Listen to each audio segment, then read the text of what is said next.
up at Beach Mountain. Take a look at this. Wow. In western North Carolina, temperatures have dropped to freezing.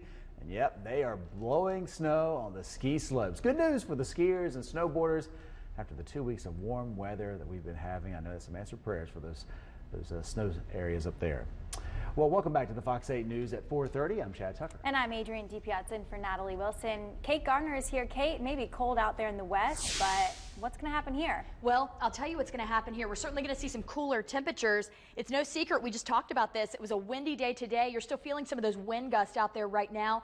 The winds are certainly going to lighten up into this evening. It's going to get much colder overnight tonight. You'll want to pull the jacket out of the closet for at least the next few days because we've got cold temperatures that are moving in behind a front that actually passed a little earlier today.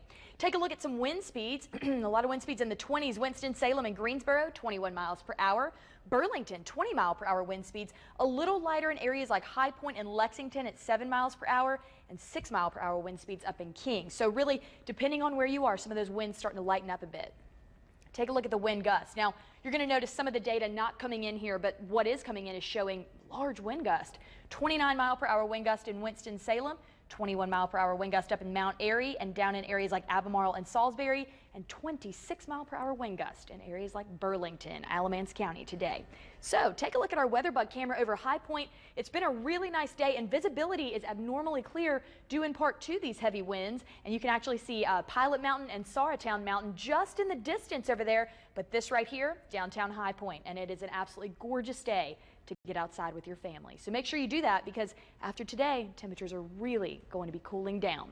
Radar is clear. As you can see, we had showers move through this morning, but most of those showers were actually moved all the way through by the time you woke up this morning. Just a little rain left on the cars and on the roads, but the sun has certainly dried that up. And we will stay dry, as you can see right here, over the next few days. As that front has already moved off the coast, it took all of the rain with it, and it left behind a clearing trend, but with much colder air following behind. And that's into tomorrow and all the way through the weekend. Temperatures will go from the 60s, which is what we had today, all the way down to the 40s and even some 20s for the overnight lows. So that's what we're looking at over the next few days.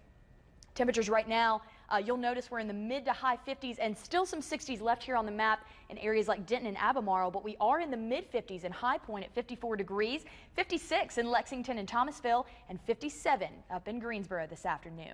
So by this evening, we'll drop to 46 degrees. It will be mostly clear, going to be a really gorgeous evening, but as it cools down, you'll want to grab that jacket tonight. If you have any plans, it's going to be a bit breezy and a lot cooler out there. Now tonight, we'll drop to 32 degrees. It's going to be mostly clear, but downright cold outside. And then tomorrow, our forecast high is only going to be about 48 degrees. We're going to have partly cloudy skies and those breezes pick up again out of the west at about 18 miles per hour. That's going to be the highest breeze we feel. Gust will be a lot higher. We're in the 40s all the way through the weekend with lows in the 20s, and on Sunday we've got a 20% chance of a light shower in the morning.